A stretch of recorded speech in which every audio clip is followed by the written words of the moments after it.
Pak. Benar, Pak. Selamat sore. Oh, akhirnya bisa join juga ya. Bentar ya. Yang lain nanti dikabarin juga ya. Takutnya ada yang lupa. Kalau kita ada kelas pengganti. Sambil dikabarin juga yang lain di grup. Selamat sore, Pak. Sore-sore.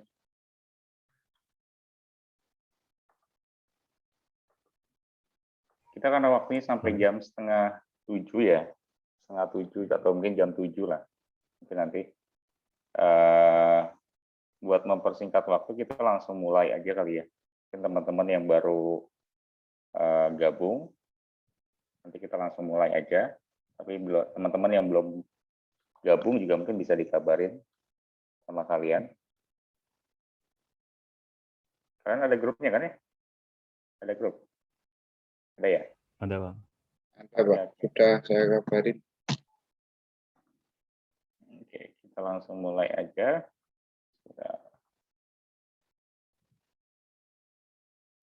Nanti kita di akhir baru absen aja ya.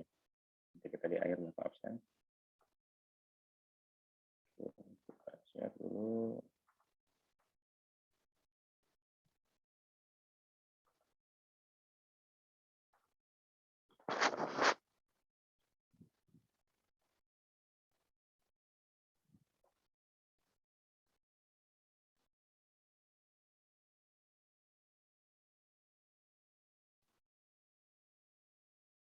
Oke, udah kelihatan ya. Kita masuk ke pertemuan kedua untuk di sore hari ini. Kita bakalan bahas tentang apa? Kurang lebihnya kita akan bahas tentang model database ya. Kalau kemarin itu kita udah bahas tentang pengenalan awal mengenai database itu apa. Kemudian kita juga kenalin juga kira-kira kalau di database itu ada aplikasi mungkin yang menunjang untuk kita buat database. Itu ada DBMS, kalau kalian mungkin masih ingat kemarin. Kemudian kita juga belajar sedikit fungsi dari SQL atau Structured Query Language yang kita pelajarin kemarin, tapi kita belum coba di prakteknya. Kemarin itu baru hanya pengenalan dasar. Nanti kita coba mungkin untuk di prakteknya ya. Sekaligus untuk mengenalkan aplikasi DBMS yang kita gunakan yaitu Oracle. Nah, untuk pertemuan kali ini kita mau belajar tentang model database di sini. Kita udah mulai masuk mungkin kayak belajar tentang arsitektur database itu apa, kemudian ada juga database untuk life cycle, kemudian ini lebih ke arah tahapan sih nanti yang kita belajarin, dan juga ada juga database yang centralized dan juga yang terdistribute. Nanti kita coba lihat kira-kira bedanya apa sih centralized dan juga distribute. Nah, nanti untuk prakteknya, nanti kita coba buat bikin database yang simple aja. Mungkin cara konekin antara database, cara konekin antara aplikasi mungkin yang kita pakai, ya, yaitu Oracle dengan database-nya gitu ya. Yang kita mau bikin seperti itu. Nanti cara konekinnya itu seperti apa, dan juga mungkin fungsi-fungsi dasar dari SQL yang kita coba buat praktekin. Oke, kita langsung ke materinya terlebih dahulu untuk teorinya. Nanti sebelum mungkin masuk ke materi ya, kalian kan ada sholat, rencananya mau jam berapa biasanya sholat? Jam 6 atau jam berapa? Nanti biar kita stop. Kita nanti selesai di jam berapa, Pak? Rencana kita selesai jam 6:30 atau jam 7 aja ya. Karena Jam kita mulainya itu 6:30. ini tinggal ditentuin Kalau aja. kita selesai jam 6:10, ntar enggak. Kita sekalian isomah bagaimana, Pak? Boleh. Kalau kita keburu ya nanti ya. Kita lihat dulu aja ya. Boleh. Kita sepakat ya jam 6:10 kali ya. Nanti kita selesaikan. Oke, kita langsung mulai aja. Nah, kita masuk ke pertemuan kedua, itu tentang model database. Sebelum mungkin masuk ke materinya, kemarin sempat kayaknya mungkin ini nanti dibahas di next pertemuan aja ya, kalau mungkin nggak keburu di pertemuan kali ini. Kemarin Bapak sempat kemarin kasih sedikit tugas ke kalian mungkin untuk bikin database ya, database yang berhubungan dengan aktivitas mungkin sehari-hari di kehidupan kalian, mungkin yang bisa diambil apa gitu ya. Kemarin mungkin Bapak contohin mungkin Alfamart, kita ke Alfamart kita beli sesuatu, kemudian kita dapat ada struknya gitu ya. Di dalam struknya itu kan pasti ada nama barangnya, harga, quantity, kemudian kalau ada diskon, nah itu kan bisa juga termasuk mungkin ke dalam database yang kita buat gitu. Nah itu nanti nextnya mungkin ini sih ada sangkut pautnya juga dengan mungkin project yang nanti kita akan buat di tugas kali ini di pertemuan kedua. Nanti Bapak rencananya ada satu project nanti yang kalian harus coba buat. Untuk aplikasi belum Bapak share nih. Nanti Bapak minta email kalian satu mahasiswa aja. Siapa mungkin ketua kelasnya Mas Fajar. Nanti emailnya nanti kasih ke saya, nanti saya share ya untuk aplikasinya. Oke. Baik, Pak. Oke. Kita langsung lanjut lagi. Kita ke pertemuan kedua itu ada model database. Jadi kalau untuk model database itu sendiri berkaitan dengan apa ya, bisa dibilang bentuk ya. Kalau berkaitan dengan model pasti kan ada kaitannya dengan bentuk-bentuk dari database yang kita akan pelajarin. Kalau kemarin kita udah pelajarin tentang pengertiannya, kita sekarang mungkin mau lebih fokus ke arah modelnya atau mungkin bentuk dari database itu seperti apa. Nah, yang pertama kita mau bahas kalau berkaitan dengan model pasti ada kaitannya dengan arsitektur dari database.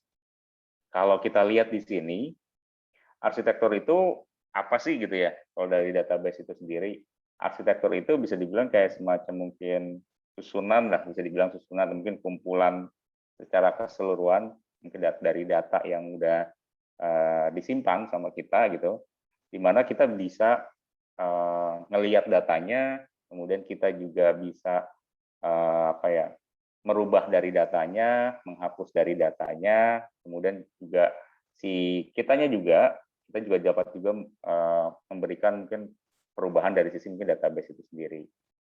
Nah, selain itu, arsitektur juga mungkin di sini lebih berfungsi sebagai mungkin kita sebelum mungkin membangun dari database, kita bikin dulu untuk arsitekturnya, kerangkanya lah, bisa dibilang ya, kerangka dari sisi mungkin kerangka kerja dari sisi mungkin pembangunan dari basis data itu sendiri. Nah, di sini yang kalian coba pahamin untuk arsitektur database, di sini ada 3 tingkatan. Yang pertama itu ada level internal, ada juga level konseptual, yang ketiga itu ada level eksternal. Nah, kita coba bahas satu persatu di sini. Nah, ini gambarnya itu kurang lebih seperti ini. Gitu. Di sini ada level tadi yang dibahas itu level internal, itu di paling bawah di sini. Ini ada file-file database.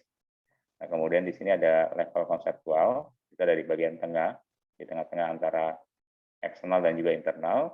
Nah, di paling atas itu ada level eksternal atau mungkin view. Di sini ada kurang lebih ada 3 yang bisa dilakukan oleh level eksternal. Atau mungkin bisa lebih dari 3 juga gitu, tergantung user yang menggunakan. Nanti kita lihat kira-kira dari 3 ini apa sih gitu ya kalau di database. Nah, kalau kita lihat di sini, kalau dari sisi mungkin internal dulu atau mungkin physical level, kita akan bahas mungkin dari sisi paling bawah dulu internal. Nah, internal ini bisa dibilang arsitektur dari database yang berhubungan dengan bagaimana kita atau mungkin bagaimana kita yang udah nyimpen dari datanya gitu ya. Itu kita simpan mungkin secara fisik bisa lewat storage. Storage itu macam-macam. Mungkin kalau kemarin yang dibahas itu kan ada yang storage untuk luar juga, misalnya kayak hard disk eksternal atau mungkin flash disk gitu ya. Atau mungkin yang internal, misalnya storage internal, misalnya yang berhubungan dengan mungkin hard disk gitu misalnya, atau mungkin yang lebih besar lagi misalnya server, misalnya disimpan di dalam server. Nah itu kan salah satunya mungkin berkaitan dengan arsitektur database yang berhubungan dengan internal atau mungkin physical level. Nah di physical level ini atau mungkin internal level di sini, di mana kita bisa juga nyimpan dari sisi mungkin si datanya itu sendiri. Jadi datanya misalnya kalau contoh mungkin yang paling konkret kita ke misalnya ke Alfamart deh, contohnya lagi Alfamart, kemudian kita beli barang gitu ya, kemudian sama mbaknya itu di scan barcode-nya, kemudian keluar harga atau mungkin nama barangnya, gitu kan. Nah itu kan ke record semua, atau mungkin kesimpan semua gitu. Nah itu disimpan semua di dalam mungkin media penyimpanan yang ada di Alfamart tersebut gitu. Nah, formatnya yang disimpan ya mungkin bisa byte juga, atau mungkin yang lain formatnya yang dia simpan. Nah, intinya untuk di bagian awal kalau di arsitektur database itu berhubungan dengan mungkin gimana data itu bisa disimpan gitu ya. Berhubungan dengan data yang kita udah dapat itu disimpan di dalam memori atau mungkin physical storage namanya, mungkin memori secara fisik. Kemudian kalau yang kedua itu ada external atau mungkin view level, itu yang paling atas tadi, tengah-tengahnya itu ada konseptual. Kalau eksternal ini berhubungan dengan bagaimana data itu dikelola dari sisi mungkin si usernya gitu. Jadi di tahap ini bisa dibilang lebih banyak berhubungan dengan user yang menggunakan dari database. Jadi kalau user itu kan ada banyak ya, misalnya ada juga yang berfungsi sebagai mungkin end user, penggunanya gitu ya, pengguna dari database. Ada juga yang mungkin pembuat dari database-nya, itu dinamakan dengan programmer misalnya. Kemarin kita sempat bahas sedikit tentang mungkin beberapa user. Kemudian ada juga yang mungkin yang ngelolanya misalnya, atau mungkin database administrator, mungkin DBA. Nah itu salah satunya yang masuk ke dalam eksternal. Selain itu, selain tiga itu ya masih banyak lagi gitu ya, yang berhubungan dengan mungkin bagaimana data tersebut itu bisa dikelola oleh si user gitu. Dan usernya itu ada banyak gitu ya. Kalau kita mungkin deskripsikan mungkin ada banyak gitu berkaitan dengan user tersebut. Nah di situ si usernya tersendiri ya dia mungkin membuat dari sisi mungkin si database itu memakai bahasa pemrograman apa misalnya contoh, atau mungkin pakai query apa mungkin yang disediakan di dalam database-nya gitu. Ketika dia mau mengakses si database itu kan pasti ada berhubungan sama query-query yang harus digunakan oleh si end user misalnya. Kemudian kalau dari sisi mungkin programmer ya pembuatannya gitu ya, pembuatan dari database yang misalnya digunakan mungkin si aplikasinya gitu ya lebih tepatnya. Aplikasinya mungkin dia gunakan bahasa pemrograman itu apa gitu. Nah, itu salah satu contohnya aja sih mungkin kalau buat di level eksternal di mana mungkin lebih ke arah bagaimana si user itu bisa mengelola dari sisi mungkin database-nya. Kemudian kalau dari sisi mungkin yang ketiga di sini ada konseptual atau mungkin logical level. Di sini dia adanya di bagian tengah, kalau kalian lihat di sini. Dia adanya di bagian tengah di sini, di antara mungkin eksternal dan juga internal, itu sebagai penghubung sebenarnya. Jadi penghubung antara mungkin si user dengan mungkin ketika si user itu mau mengakses dari sisi mungkin database ya, database yang dia mau ambil dari storage, itu harus melewati dari sisi mungkin level si konseptual dulu gitu di sini. Jadi level si konseptual ini penghubung antara internal dan juga eksternal gitu, di mana informasi-informasi yang si user mau dapat gitu ya, itu harus melewati dari mungkin si konseptual dulu gitu. Jadi kalau dia mau mengetahui data, ya dia harus lewatin konseptual dulu. Dia mau ngambil data, dia harus melewati si konseptual dulu gitu. Jadi kurang lebih dia semacam kayak penghubungnya aja sih kalau di dalam mungkin database. Kemudian ini salah satu contohnya mungkin gambar lebih jelasnya tadi. Ini ada user, ada 3 user, kemudian konseptual, ini ada internal, ini baru database-nya atau mungkin file-file database yang disimpan di sini. Nah, ini ada contohnya. Ini contohnya itu misalnya ini NIM ya, jadi ini lupa salah tulis NIM, nama, alamat, ini juga ada NIM, nama, alamat, agama, kemudian hobi misalnya. Terus kemudian ini dari sisi eksternal misalnya contohnya gitu ya. Terus kemudian lebih dikerucutin lagi kalau dari sisi mungkin database di sini nama atau mungkin NIM ya, lebih tepatnya NIM itu kan mungkin bisa dijadikan primary key, jadi mungkin cukup satu aja. Nama juga sama, mungkin cukup satu juga. Alamat di sini ada alamat, di sini nggak ada alamat. Kemudian agama, di sini nggak ada agama, di sini ada agama dan hobi. Jadi konseptual itu disambungin semua. Dengan kalau di internalnya di sini lebih ke arah mungkin tipe data yang digunakan gitu ya. Dia udah buat mungkin database-nya, nama itu mahasiswa, di mana ada NIM dengan tipe data char, itu panjangnya itu sekitar 8, kemudian ada nama, alamat, itu tipe datanya juga sama, char juga, kemudian agama, itu ada integer, kemudian hobi itu char, kemudian baru dia mungkin bikin fungsi baru di sini gitu. Nah, ini contoh aja mungkin untuk di arsitektur dari sistem database seperti ini. Oke. Kemudian yang selanjutnya kita ada database life cycle. Jadi setelah kita udah bahas tentang arsitektur, yang kedua ini kita mau bahas tentang database life cycle. Jadi modelnya tadi ada model untuk si arsitektur database. Nah, sekarang kita coba lihat lagi, ada satu model lagi yang berkaitan dengan database, itu ada namanya itu database life cycle. Nah, kalau dari sisi mungkin database life cycle atau mungkin database system develop life cycle, ini lebih ke arah gimana kita ngerancang atau mungkin kita ngebuat gitu ya dari sisi database-nya, tahapan-tahapan itu seperti apa gitu ya. Tahapan-tahapan mungkin yang kita harus buat di dalam database itu seperti apa gitu lewat mungkin si database life cycle.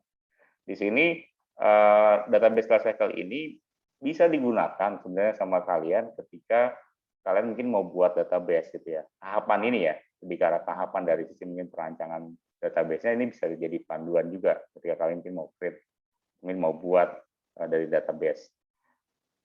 Sistemnya itu maupun sistem mungkin database yang mungkin masih kecil gitu ya penggunanya dan mungkin datanya nggak terlalu banyak, itu juga bisa juga mungkin gunakan database lifecycle gitu.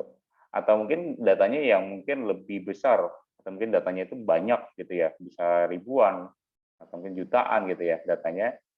Nah, itu sangat disarankan juga menggunakan database lifecycle untuk tahapan-tahapan dalam sisi perancangannya gitu ya.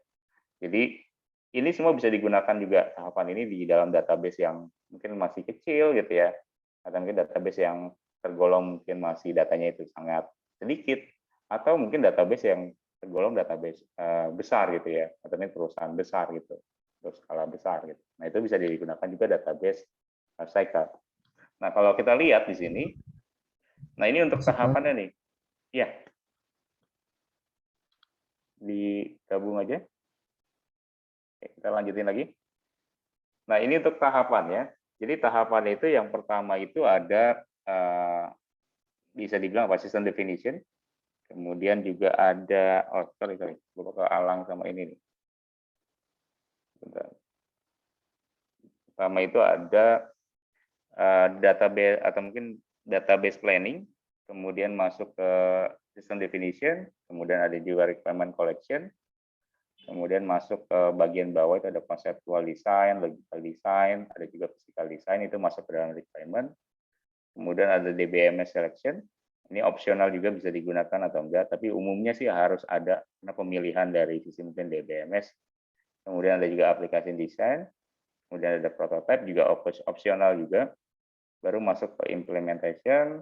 Nah, di sini ada mungkin beberapa tahap mungkin di implementation gitu. Kurang lebih dari sisi mungkin life cycle seperti ini. Nanti kita coba bahas satu persatu di dalam database life cycle. Nah, tahap pertama tadi kita berkaitan dengan data planning atau mungkin database planning lebih tepatnya. Di sini kalau untuk pembuatan tahap paling awal kalau buat di database itu sebenarnya kalian harus analisis dulu. Tujuan kalian mungkin bikin database gitu ya. Tujuan kalian mungkin bikin penyimpanan database kan diibaratkan mungkin kalau kemarin itu kayak semacam lemari gitu ya. Di mana di dalam itu ada kayak map-map dan di dalam mapnya tersebut ada field-field yang bisa kalian isi gitu ya. Gitu. Contohnya seperti itu kalau kemarin kita bahas tentang database. Nah, sebelum kalian mungkin bikin lemarinya tersebut dan juga isi dari lemarinya tersebut, kalian tentukan dulu kira-kira mungkin tujuan kalian ketika kalian mungkin mau bikin database tersebut untuk apa gitu ya. Untuk apa sih misalnya, Pak saya mau bikin database untuk perpustakaan Pak gitu ya. Atau misalnya Pak saya mau bikin database untuk peminjaman, kalau kemarin itu peminjaman buku di perpustakaan Pak gitu. Nah, karena apa gitu misalnya tujuannya buat apa ya? Mungkin buat dari sisi mungkin sistemnya, mungkin dari sisi penyimpanan itu lebih rapi Pak kalau pakai database. Gitu. Nah, jadi kalau di database planning itu lebih ke arah kita buat nentuin dulu gitu tujuannya kita buat database itu untuk apa. Selain itu ya kita juga selain mungkin nentuin tujuannya buat apa, ya pasti ada selain tujuan ya paling pasti ada juga untuk kita mau dapetin datanya itu kira-kira seperti apa gitu. Misalnya kayak ngumpulin datanya, kemudian desainnya seperti apa gitu ya, kemudian tipe data yang digunakan apa, kemudian formatnya seperti apa, termasuk ya salah satunya ya yang mungkin kita bakalan tentukan juga termasuk visi misi kita gitu ya, visi misi mungkin kita tujuan kita mungkin buat dari database itu seperti apa gitu ya. Nah, itu salah satu contohnya mungkin di database, mungkin di data planning untuk di tahap awal gitu. Kemudian yang kedua itu ada system definition. Nah, kalau untuk system definition sendiri di sini tahap untuk yang mungkin sudah tentukan dari sisi tujuannya. Yang kedua ini ada system definition ini lebih ke arah gambaran mungkin berhubungan dengan kita tentuin sistemnya yang mau kita gunakan itu seperti apa gitu ya. Atau mungkin dalam arti mungkin apa yang kita mungkin mau rancang gitu ya secara sistem basis datanya gitu ya. Kemudian apa yang kita mungkin nanti dapatkan gitu ya, dapatkan dari mungkin kita ngerancang dari sisi mungkin sistem si database tersebut gitu. Nah ini ada hubungannya juga dengan penggunaan dari sistem mungkin si database. Kemudian yang ketiga, setelah kalian mungkin sudah tentukan sistem definition-nya, di sini yang ketiga itu requirement collection and analysis. Di sini tahapannya itu lebih ke arah kita ngumpulin data atau mungkin ngumpulin informasi yang berguna untuk si pengguna atau mungkin untuk kita sendiri gitu ya. Di mana kita mungkin mau buat suatu sistem yang di mana user bisa gunakan gitu ya. User bisa sesuai dengan kemauan user gitu ya. Kemudian sesuai dengan kemauan kita juga, tapi lebih banyak ke user sih, karena dia yang lebih banyak gunakan gitu kan dibandingkan dengan kita programmer misalnya. Jadi intinya kita ngumpulin nih, gimana sih, tapi kita analisis gimana sih yang user mau gitu ya, gimana sih yang keinginan user yang mau mungkin si user mau inginkan gitu ya, lebih tepatnya gitu. Nah ini kita analisis sendiri lewat data-data mungkin yang sudah kita kumpulkan di lapangan gitu. Kalau untuk requirement, collection, dan analisis. Kemudian selanjutnya itu ada database design. Setelah mungkin udah kita tentukan mungkin dari sisi si customer atau mungkin si usernya itu maunya seperti ini gitu ya. Selanjutnya kita buat desain untuk database itu sendiri gitu. Kalau untuk desainnya sendiri bukan di kalian gambar gitu ya. Kalau mungkin pasti berhubungan dengan desain pasti digambar gitu kan. Tapi kalau buat di desain di database itu sendiri pasti ngelewatin mungkin beberapa tahap mungkin yang harus dibuat gitu. Termasuknya mungkin di sini ada konseptual database design, mana kita mungkin ngebangun data itu berdasarkan data di lapangan gitu ya, data di lapangan. Terus kemudian kita juga tentukan juga kira-kira lebih ke arah mana sih mungkin dari sisi konsepnya gitu. Konsepnya itu lebih ke arah mana sih, kalau konseptual kan pasti ada hubungannya dengan konsep yang diinginkan dari si perusahaannya gitu. Kemudian kalau logical database di sini yang kedua itu di sini lebih banyak mungkin nekanin dari sisi kita ngebangun suatu model mungkin desain di mana kita lebih berkaitan dengan aplikasi yang digunakan gitu. Di aplikasi-aplikasi apa yang mungkin bisa cocok digunakan di dalam perusahaan A misalnya, atau mungkin aplikasi-aplikasi apa yang mungkin cocok digunakan di perusahaan B misalnya. Dan juga mungkin pertimbangan-pertimbangan lain mungkin yang ada di lapangan ya untuk logical database design gitu. Kemudian kalau fisikal ini lebih dijelasin mungkin dari sisi implementasinya. Kalau dari sisi mungkin implementasi dari basis data gitu ya. Kemudian dari struktur penyimpanannya gitu ya, gambaran struktur penyimpanan seperti apa, kemudian aksesnya gitu ya, akses penggunaannya itu seperti apa juga. Nah itu lebih banyak mungkin dibahas di fisikal. Jadi untuk pembuatan database design itu ada 3 tahap tadi yang mungkin yang coba dipertimbangkan juga gitu ya. Boleh mungkin bisa menggunakan konseptual database design, bisa juga logical dan juga fisikal. Ini opsional juga untuk masing-masing 3 fase tersebut. Gitu. Intinya tujuan dari basis data atau mungkin desain basis data itu sendiri yang pasti untuk ngasilin aplikasi yang user friendly, itu yang paling utama gitu ya. Pasti kan database itu cuma sebagai tempat menampung data gitu ya. Sedangkan kan untuk untuk mungkin lebih efektifnya lagi tempat penyimpanan itu kita desain gitu. Dibandingkan dengan mungkin hanya tampilannya aja bagus, tapi penyimpanan itu berantakan gitu. Itu kan jadinya yang ada nanti ketika orang mungkin udah nginput data dan lain sebagainya udah masuk ke dalam database kita, Nah, itu jadinya penyimpanan itu sangat-sangat mungkin nggak rapi atau mungkin sangat-sangat mungkin jadinya nggak ada tempat penyimpanan ya, bahkan misalnya contoh. Nah, itu kan jadinya nggak terlalu rapi dari sisi mungkin tempat penyimpanannya. Jadi dengan adanya database design, kita bisa merancang itu sendiri gitu ya. Kemudian tahap selanjutnya, kalau udah kita bikin untuk desainnya itu sendiri, selanjutnya itu ada DBMS selection. Ini opsional juga sebenarnya.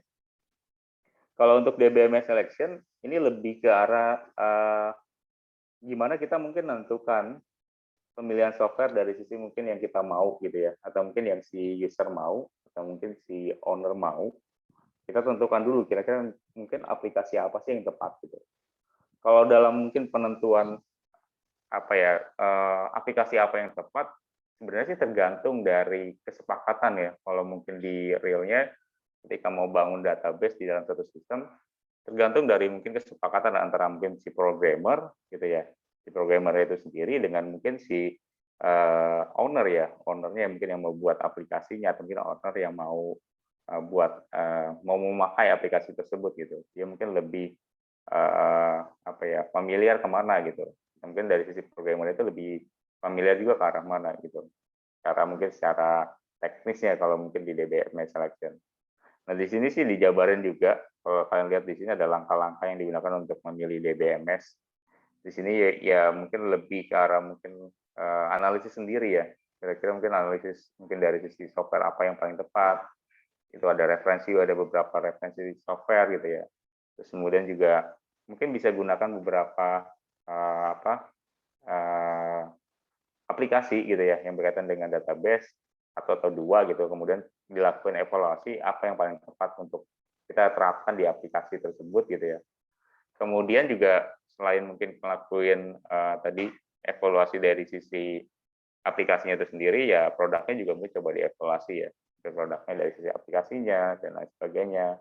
Kemudian juga kita coba bikin laporan juga, mungkin bedanya pakai aplikasi, misal contoh aksesnya juga termasuk ke dalam database. Dengan mungkin kita gunakan MySQL contoh. Nah, itu bedanya apa sih mungkin akses dan juga MySQL gitu. Nah, itu kan kelihatan nanti di dalam mungkin teknis secara penggunaan, itu kan pasti kelihatan gitu. Oh, kalau pakai akses jadinya kayak gini gitu ya. Oh, kalau pakai MySQL jadinya seperti ini. Itu dibandingkan antara dua atau mungkin tiga apa ya produk atau mungkin tiga aplikasi, mana yang paling tepat digunakan gitu. Kalau buat dari sisi DBMS saja. Kalau dari sisi aplikasi desain, nah ini lebih ke arah mungkin pembuatan dari sisi user interface-nya di dalam aplikasi. Kalau untuk database sendiri kan hanya penampung gitu ya. Kalau yang kita pelajari ini misalnya kayak Oracle, ya kita hanya bikin mungkin database-nya aja. Selebihnya ya kita kalau untuk tampilan aplikasi ya kita bisa pakai aplikasi lain gitu ya. Itu kan hanya kalau database itu hanya untuk menampung data. Jangan untuk tampilan kemudian user interface-nya gitu, tampilan user interface-nya, kemudian user friendly nggak sih ketika digunakan. Nah, itu masuknya ke dalam application design gitu. Di sini mungkin ada dua aktivitas yang mungkin coba diperhatikan, ada application design, ada user interface design gitu. Yang bisa digunakan ketika mungkin mau merancang dari sisi mungkin application design. Gitu. Kemudian ada prototype, ada prototype di sini. Ini optional juga. Di sini kalau prototype itu lebih ngambarin dari sisi mungkin database yang kita buat gitu ya. Tahapan mungkin di mana kita mulai mungkin merancang dari sisi mungkin database-nya gitu ya. Prototype-nya seperti apa gitu ya. Lebih lengkapnya seperti apa dari sisi database-nya. Intinya kita ngebuat si prototype ini gambaran kasarnya gitu sebelum mungkin diimplementasikan di dalam database yang kita udah rancang gitu. Atau mungkin di dalam database yang udah kita rancang dan kita konekkan dengan aplikasi yang kita udah rancang juga gitu. Itu tahap selanjutnya. Nah, di tahap prototype ini lebih ke arah sana sih gitu. Jadi database ya mungkin model yang kita udah buat dari analisis data planning dan lain sebagainya yang kita udah buat. Nah, di prototype ini semuanya kita campurkan semua gitu di sini. Jadi gambarannya secara jelas itu mungkin bisa dilihat di dalam prototype-nya gitu. Nah, di prototype ini juga kita juga bisa ngelihat juga mungkin fitur-fitur apa mungkin yang ada di sana, kemudian cara ngaksesnya seperti apa, kemudian kira-kira ada nggak sih mungkin yang perlu ditambahkan, misalnya kalau di dalam prototype misalnya kayak semacam mungkin evaluasi juga mungkin dari sisi mungkin sistemnya itu berjalan seperti apa gitu. Nah itu bisa dilihat secara realnya itu di prototype gitu. Nah prototype ini bentuknya itu kayak gimana gitu misalnya kalau ada yang nanya. Nah itu kayak semacam mungkin bentuknya ya bisa dibilang rancangan ya, rancangan mungkin dalam sisi mungkin aplikasi bentuknya itu masih belum jadi gitu ya aplikasinya ya, dari database-nya juga mungkin masih rancangan, tapi mungkin kayak semacam mungkin bikin ya kalau kalian mungkin tahu kayak flowchart gitu ya, user itu bisa ngapain aja gitu. Kemudian kalau dari sisi mungkin aplikasi ya hanya tampilan aplikasinya aja, bentuknya desainnya seperti apa, terus kemudian menu-menu yang dia ada di situ apa aja.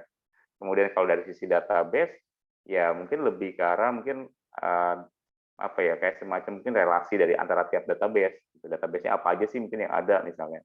Kalau database peminjaman buku di perpustakaan ya berarti mungkin ada si peminjamnya, kemudian si admin perpustakaannya, kemudian apa aja sih yang ada di dalam admin dan juga si peminjam bukunya gitu. Itu ada mungkin nama, ada juga kemarin yang mungkin dibahas mungkin ada ID-nya misalnya, contoh. Kemudian kalau ada lagi mungkin data tabelnya itu buku misalnya, kan pasti ada erat kaitannya dengan buku. Nah itu apa aja gitu. Nah semua itu nanti ditampilkan dalam prototype, gitu, lebih tepatnya.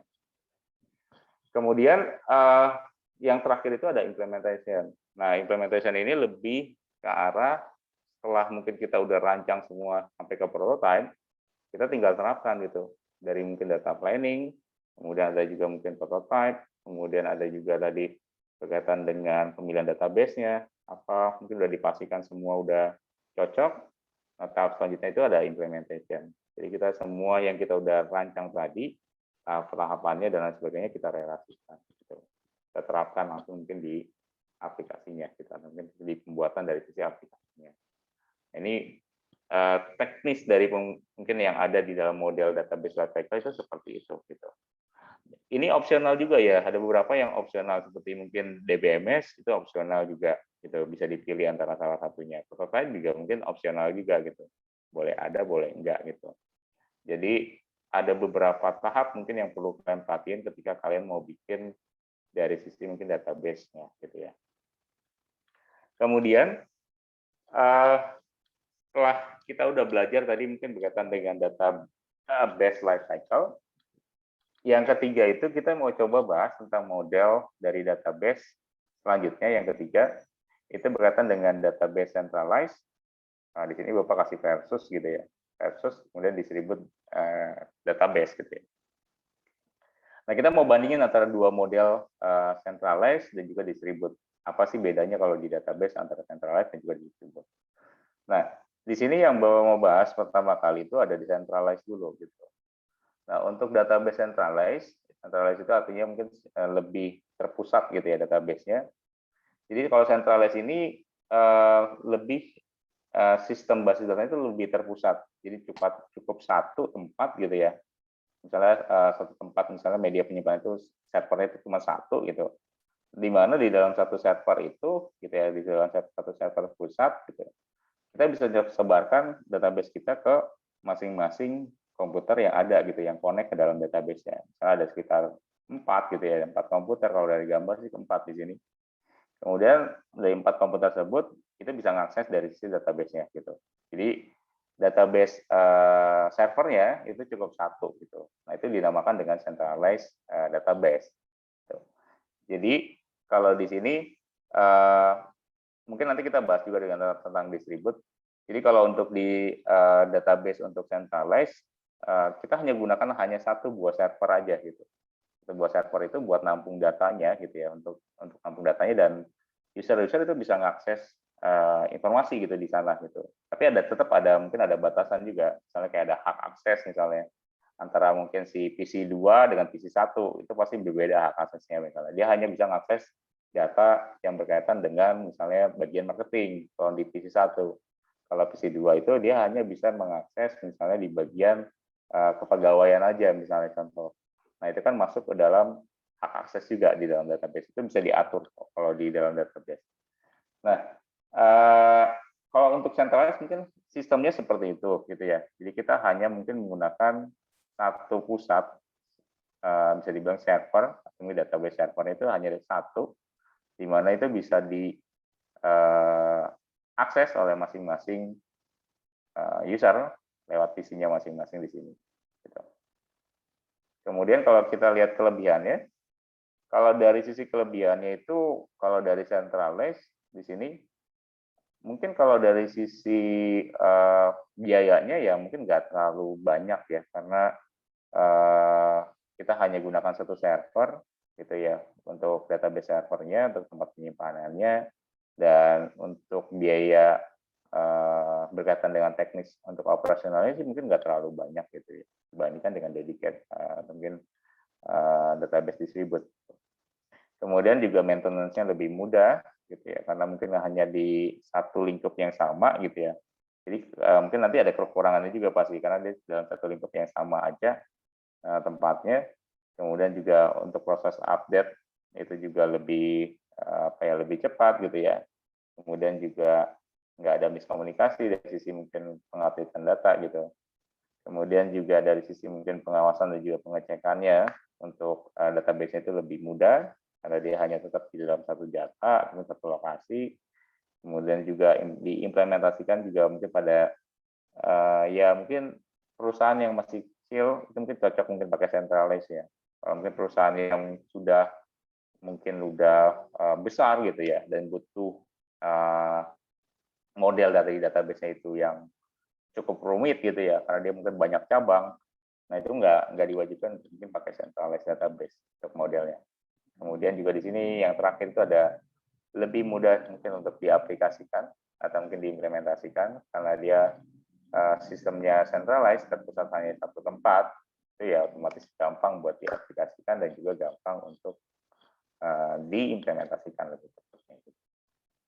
Kalau dari sisi kelemahannya sendiri, di sini kalau untuk database centralized di sini kurang lebih kalau di sini komputer yang mungkin komputer servernya itu mungkin harus kapasitasnya cukup tinggi ya.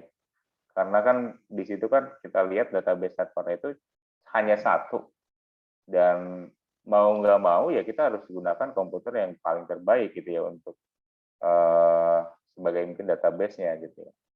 Otomatis ya perusahaan atau organisasi ya harus memiliki dan mungkin modal lebih untuk mungkin satu komputer yang cukup canggih gitu ya. Dan untuk canggih dan cukup speknya itu menghuni untuk database server. Kemudian juga dekatan juga dengan mungkin pengaksesan data gitu ya. Kalau mungkin mengaksesnya datanya itu ada sekitar 10 atau mungkin 20 atau mungkin 30 gitu dalam satu tempat yang akses dari database ya otomatis lalu lintasnya juga pasti sangat-sangat padat gitu ya. Berkaitan dengan mungkin transfer data, delete data, kemudian insert data gitu, update data. Nah, itu kan pasti pengambilan data itu pasti padat banget itu. Pasti berhubungan dengan mungkin hal tersebut gitu. Jadi pasti kelemahan itu membutuhkan komputer yang speknya cukup tinggi gitu ya. Kemudian juga kapasitas hard disk-nya coba dilihatin juga gitu ya. Kalau mungkin untuk pakai centralized ya kapasitasnya harus besar. Kalau enggak ya pasti ada gangguan gitu. Contohnya itu yang penerapan yang pernah Bapak buat itu waktu bikin kalau berkaitan dengan ini ya centralized dan juga distribute. Waktu bikin aplikasi waktu itu tuh bikin aplikasi ujian untuk sekolah sih, ujian sekolah atau mungkin kalau di kita berarti UTS atau UAS ya bahasanya.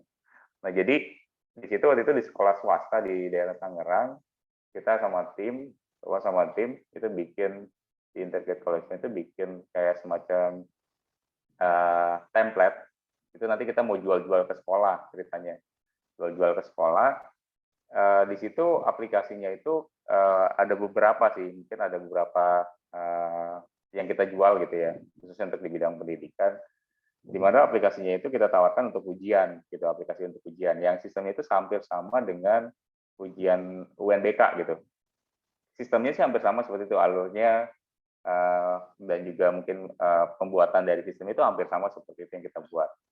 Nah di situ ada satu sekolah yang mungkin sekolahnya itu cukup besar juga di Tangerang sekolah swasta.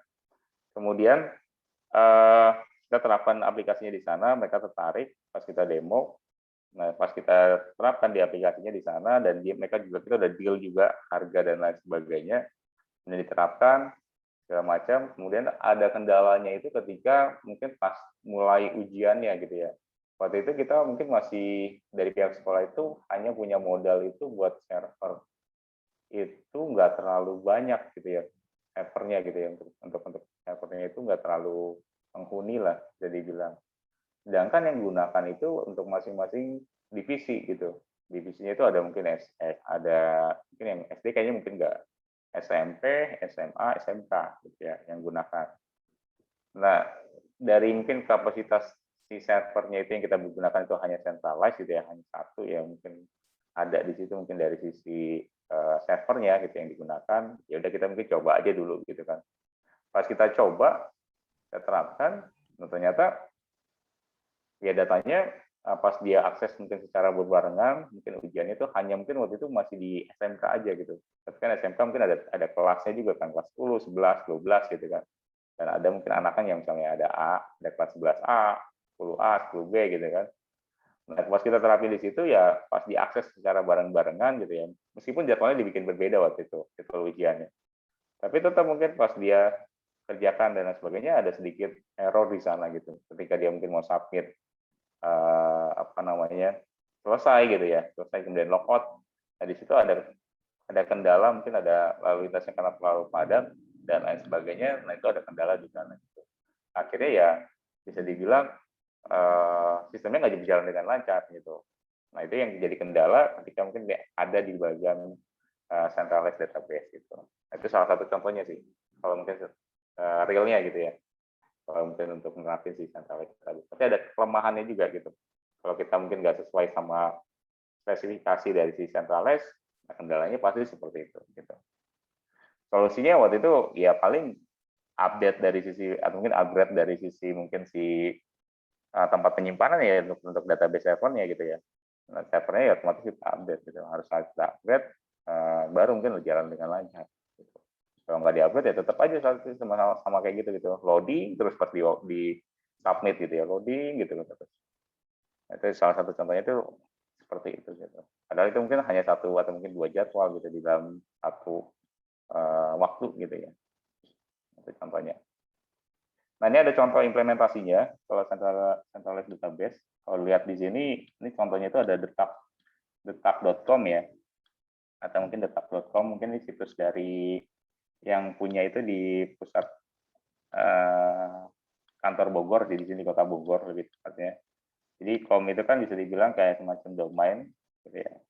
Biasanya itu bisa diakses juga oleh kita, gitu ya. Kemudian ada juga situsnya itu namanya itu detak.com tadi. Ini lebih ke arah mungkin informasi-informasi yang mungkin bisa dibaca sama user, mungkin kayak semacam detik.com atau mungkin berita-berita lain itu yang bisa diakses. Nah, dia juga di detak.com ini hanya punya di sini hanya punya lebih ke arah mungkin hanya bisa dibaca sama user gitu ya. Kalau kita mungkin mau akses. Kemudian kantor pusatnya juga mungkin hanya satu gitu kan. Dia hanya kantor pusat itu mungkin di Bogor gitu. Dan di sini sih mungkin kalau dari sisi mungkin artikel yang Bapak bahas di sini, yang Bapak ambil, di detak.com ini dia hanya memiliki satu buah server, di mana mungkin kita bisa kita bisa akses si detak.com-nya tersebut gitu ya, di mana aja gitu ya. Kemudian juga informasi yang disampaikan juga tergantung mungkin dari konten dari sisi detak.com-nya. Jadi cukup satu dia mungkin gunakan, tapi bisa diakses oleh mungkin seluruh dunia gitu ya.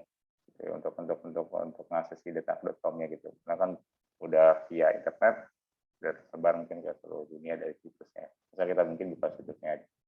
Nah, ini salah satu contohnya sih seperti ini gitu ya. Mungkin yang menerapin dari sisi centralized. Ini nanti bisa dibuka dari situsnya. Kalau nggak salah sih udah ganti kayaknya detak apa gitu ya. Nanti coba dicari deh. Kemudian selanjutnya itu ada distribute database. Nah, ini disebut ini kebalikannya dari centralized tadi. Kalau distribute ini biasanya lebih banyak mungkin digunakan oleh perusahaan besar gitu ya. Kemudian dia juga dari sisi mungkin servernya dia nggak gunakan hanya satu, tapi bisa 3, 4 dan seterusnya gitu ya. Tergantung dari kita mungkin rancangannya seperti apa gitu. Atau mungkin kita kebutuhannya seperti apa. Nah, biasanya mungkin untuk perusahaan-perusahaan yang banyak cabang, nah itu bisa digunakan yang sistemnya itu modelnya distributed database gitu. Dibandingkan dengan mungkin kita hanya gunakan satu, tapi cabangnya banyak gitu. Cabang itu misalnya ada di Tangerang, di Jakarta, di Jogja misalnya. Jadi kalau kita mungkin hanya punya satu aja, ya, nah itu mungkin bakalan kewalahan nanti. Datanya juga mungkin bakalan error dan lain sebagainya. Kualitasnya juga bakalan padat gitu kan. Nah itu berkaitan dengan itu, teknisnya pasti harus menggunakan model dari database yang berkaitan dengan distribute. Nah, untuk kelebihannya sendiri, kalau dari sisi mungkin distribute, jadi kalau distribute ini tetap ada sistem itu tetap ada database pusat, gitu ya. Di mana mungkin database pusat ini jadi patokan untuk database lain, gitu ya. Jadi kalau desentralis itu kan hanya cukup satu, dan kalau error ya udah semuanya error. Tapi kalau di distribute database ya pusatnya yang error gitu ya. Tapi kita mungkin ada database yang lain gitu ya. Misalnya di Tangerang, misalnya Bank BCA deh, nanti ada contohnya deh. Ini kalau nggak salah bank, contohnya di bagian bawah. Misalnya kayak Bank BCA yang punya beberapa cabang, gitu ya. Nah kemudian pusatnya itu database server itu ada misalnya di Jakarta, kemudian terjadi error di pusatnya. Sedangkan mungkin di Tangerang itu masih ada database ya, atau mungkin database server itu di Tangerang, ya mungkin orang Tangerang mungkin masih bisa akses juga gitu. Sedangkan mungkin yang di Jakarta, yang pusatnya, ya mungkin nggak bisa akses karena masih error gitu. Jadi nggak tergantung dari database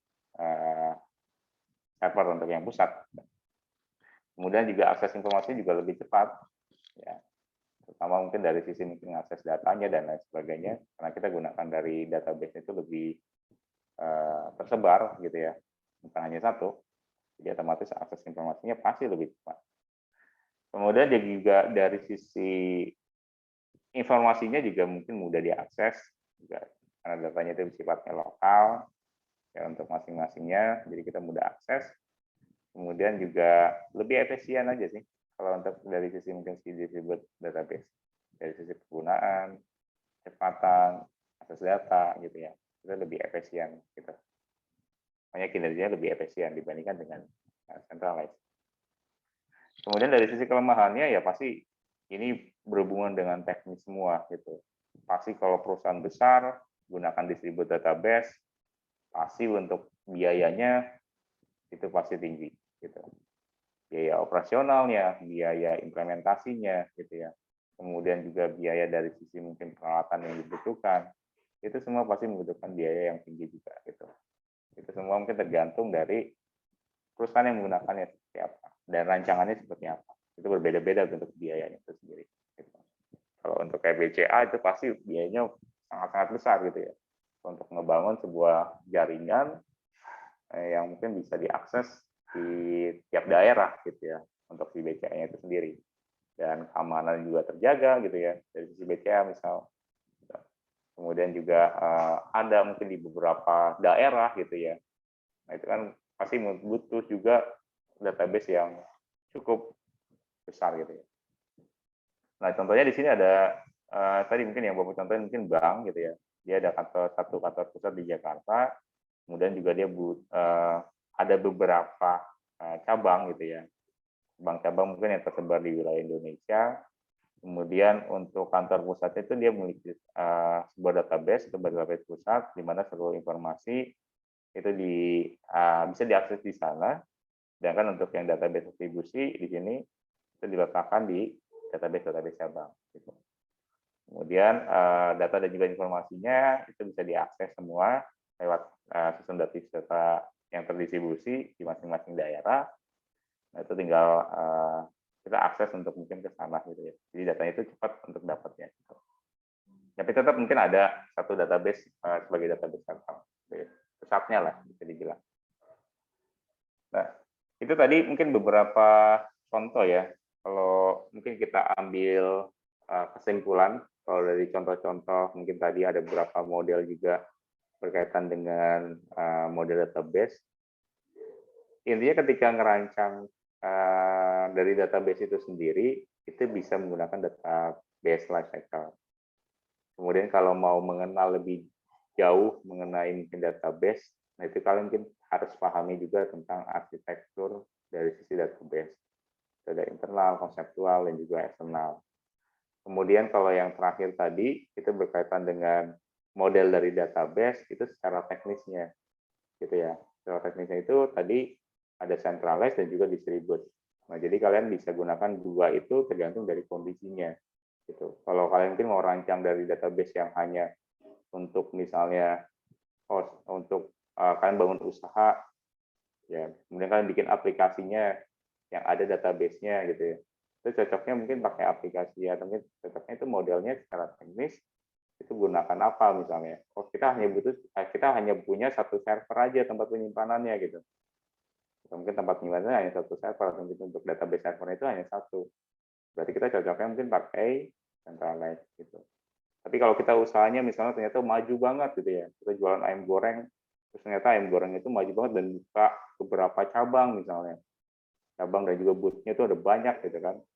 Nah, kalau mungkin untuk bikin sistemnya ya berarti kita bikin yang sistemnya itu bukan centralized, tapi yang distribute gitu. Karena banyak cabang gitu ya. Karena banyak cabang dan kita butuh efisiensi dan juga efektivitas dari sisi mungkin ngakuisisi datanya itu sendiri gitu. Jangan sampai mungkin database pusatnya itu error gitu ya. Ya udah kita selesai gitu, nggak bisa ngakses datanya gitu. Nah, itu jangan sampai seperti itu. Jadi yang kita pengen itu tergantung dari kita pengen itu pasti semuanya pengen jalannya lancar gitu. Tapi secara teknisnya itu pasti yang lebih dilihat lagi gitu. Dari sisi mungkin yang tadi berkaitan dengan teknis, ada hubungannya dengan centralized dan juga distribute database. Gitu. Jadi tiga itu aja sih mungkin yang coba dipahamin sama kalian ketika nanti mau ngerancang dari sisi database. Di luar dari mungkin aplikasi yang digunakan ya. Aplikasi yang digunakan itu kan opsional gitu ya. Tadi mungkin sudah dibahas. Opsional dalam arti untuk pembuatan database ya bisa gunakan macam-macam. Akses pun mungkin bisa juga digunakan. Selain itu ya mungkin bisa juga gunakan aplikasi lain gitu. Dan untuk pengembangan dari sisi mungkin tadi database life cycle ya ada hubungannya juga dengan aplikasi lain gitu ya. Aplikasi mungkin untuk tampilan dari sisi user interface-nya gitu. Nah, itu kan gunakan aplikasi lain juga. Nah, itu yang coba dipahamin sih kalau lebih tepatnya kalau buat di model database yang kita bahas hari ini. Sampai sini mungkin ada yang mau ditanya dulu dari kalian?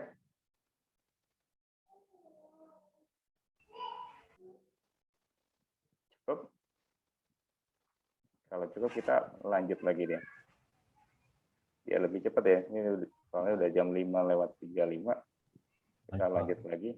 Nah, untuk prakteknya di sini nanti kita coba lihat aplikasinya dulu. Di sini aplikasi yang Bapak gunakan itu Oracle. Jadi nanti pas kalian nanti udah dapat aplikasinya, nanti Bapak share ke Mas Fajar untuk aplikasinya. Itu kayaknya sekitar 4 gigaan deh, Mas Fajar. Sekitar 4 gigaan. Nanti coba di-download aja 4 gigaan. Apanya, Nanti Pak? ada Itu Oracle-nya yang itu yang 11. 12 sisi. Oh, jadi tadi saya download yang 11 sih, Oh, Pak. nggak apa-apa. Nggak apa-apa, Mas Fajar. Kalau yang download yang 11 sih, nggak apa-apa. Itu kan ada yang enterprise juga tuh, yang 12 sih atau mungkin 11 sih kalau nggak salah deh. Ada yang enterprise system itu enterprise itu lebih nggak terlalu berat kalau di apa namanya di laptop atau mungkin di PC. Itu bisa digunakan juga sebenarnya. Untuk instalasinya, kayaknya di Google, Mbak Google kayaknya banyak deh untuk instalasinya ya. Kayaknya Bapak nggak terlalu ngajarin untuk instalasinya. Tapi yang paling terpenting itu administratornya ya. Jangan sampai lupa. Administratornya ketika kalian mungkin bikin, atau mungkin ketika kalian instalasi, itu kan nanti dia kasih kayak semacam kotak dialog. Nanti ada kotak dialog di ketika kalian next. Nanti ada yang wajib diisi sama kalian kayak user sama password. Nah itu jangan sampai lupa aja sih. Itu yang paling terpenting. User sama password itu jangan sampai lupa. Itu buat ngakses secara keseluruhan sih dari database yang kalian udah buat nanti ke depannya gitu. Itu yang paling pentingnya sih. Yang lainnya sih ya Mbak Google mungkin lebih paham untuk instalasinya. Nanti kalian bisa tanya-tanya beliau lah ya. Tutorial dulu. Iya. Kita langsung mulai ya. Ini aplikasinya mungkin Bapak buka dulu sebentar. Nah, sebelum mungkin masuk ke aplikasinya bentuknya seperti ini nih. Kalau kita lihat. Ini di sana. Nah, ini ada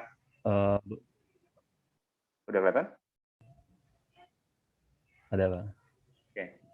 Nah, ini ada medianya sih. Selain mungkin pakai aplikasi Oracle SQL Developer, gitu ya. Ini kan kayak semacam mungkin untuk kalau di pemrograman itu kan ada kayak Notepad++, gitu ya. Notepad++, kemudian ada juga untuk media untuk pembuatan codingnya itu pakai itu gitu misalnya. Nah, kalau di Oracle sebenarnya ada banyak juga sih. Termasuknya mungkin ada yang bawaan dari si Oracle itu ada SQL Developer, Oracle SQL Developer. Nah, ini bawaan ketika kalian install itu udah ada ini. Gitu. Selain itu ada juga yang gunain ada namanya itu TOAD. TOAD itu juga termasuk ke media untuk editor untuk pembuatan dari sisi mungkin si Oracle itu juga bisa pakai TOAD. Gitu. Jadi tulisan itu TOAD, TOAD gitu. Itu bisa dipakai juga gitu. Selain itu juga ada juga yang lain, bahkan bisa pakai command prompt juga bisa, atau mungkin CMD juga bisa dipakai gitu. Itu kalau untuk pembuatannya juga bisa pakai untuk si CMD gitu. Nah, ini contohnya tampilan awal ketika kalian buka untuk media untuk editornya bisa pakai si SQL Developer. Nah, sebelum sampai ke sini, ini bisa di stop dulu. Buka CMD-nya dulu sebentar. Bentar ya. Buka dulu.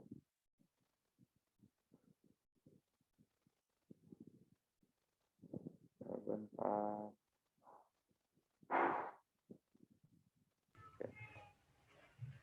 Pak, ini baru perkenalan aplikasinya aja kan, Pak? Iya, ya, betul. Baru pengenalan aplikasinya aja, Pak. Nanti aplikasinya Oke, Pak.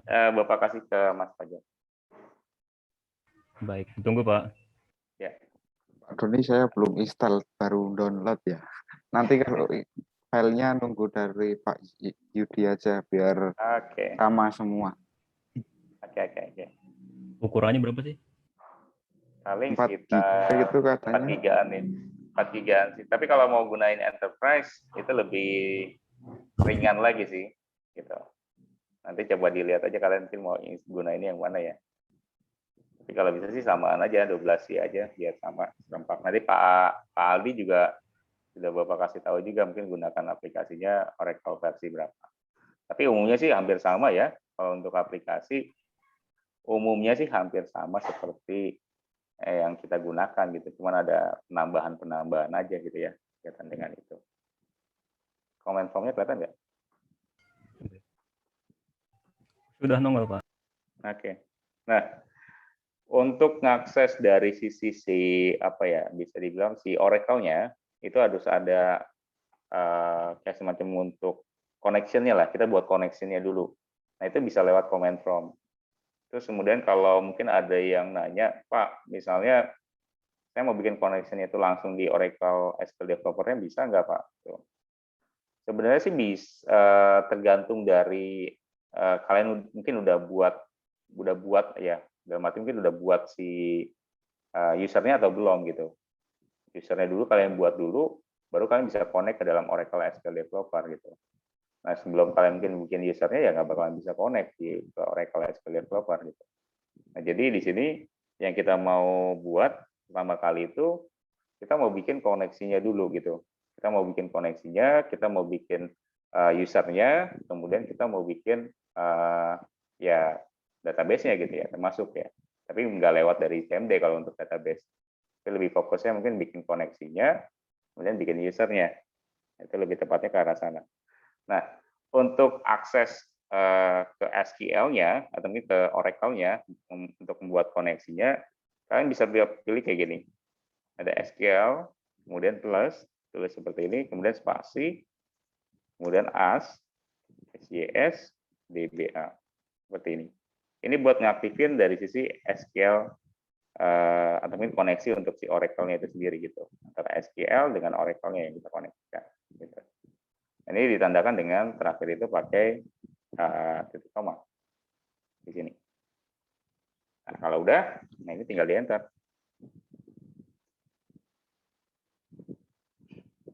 Nah, kalau udah ada bacaan seperti ini di sini, itu artinya udah connect dan di sini kan ada C user UD gitu ya. Di sini udah berubah jadi SQL gitu. Nah, ini artinya kita udah masuk ke dalam si SQL-nya, kita udah connect ke dalam SQL-nya. Nah, cara buat connect-nya seperti itu ya. Atau bisa juga ketik SQL plus. Itu juga bisa. Tapi kalau SQL plus di enter sama kalian, itu nanti masuk langsung ke password-nya. Masuk ke user-nya maksudnya. Masuk ke user-nya. Jadi kalian entry user-nya, namanya siapa, kemudian entry juga password-nya. Ketika di enter, itu entry password-nya. Password itu siapa? Nanti baru masuk ke sini juga gitu, SQL sini. Tapi kalau ini dikhususkan kalau SQL plus spasi slash spasi as kemudian spasi SES DBA titik koma itu buat masuk atau mungkin buat konekin ke dalam si SQL-nya gitu. Kita masuk ke misalnya kayak rumah ya, kita masuk ke dalam rumah deh misalnya. Kita ketok-ketok dulu, kemudian dibukain sama orangnya, apa orangnya rumahnya, kemudian kita masuk. Contohnya kayak gitu. Nah, di sini sebelum mungkin kita langsung create, misalnya kalau kita mau bikin apa namanya user baru gitu ya, pasti kan kita harus bikin user baru nih. Nggak mungkin kita pakai user admin yang kita pakai gitu. Kalau user yang kita pakai admin itu khusus buat kita mungkin delete kayak database-nya atau mungkin manage dari sisi mungkin si database-nya, nah itu bisa pakai user admin gitu. Nah, tapi kalau ini kita mau bikin user baru.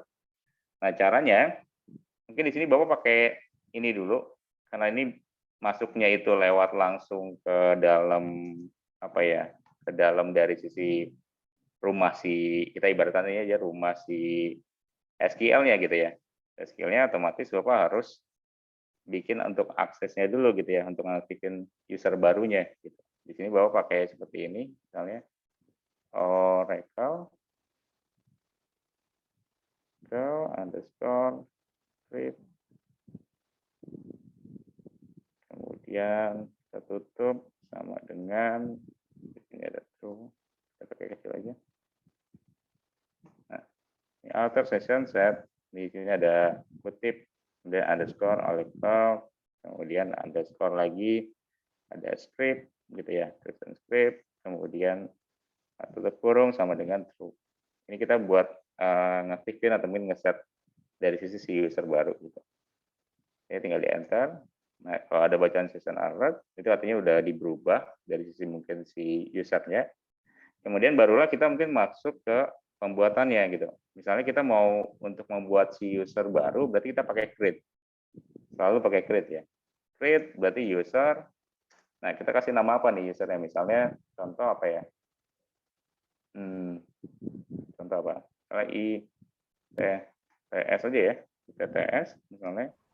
Kemudian identificate by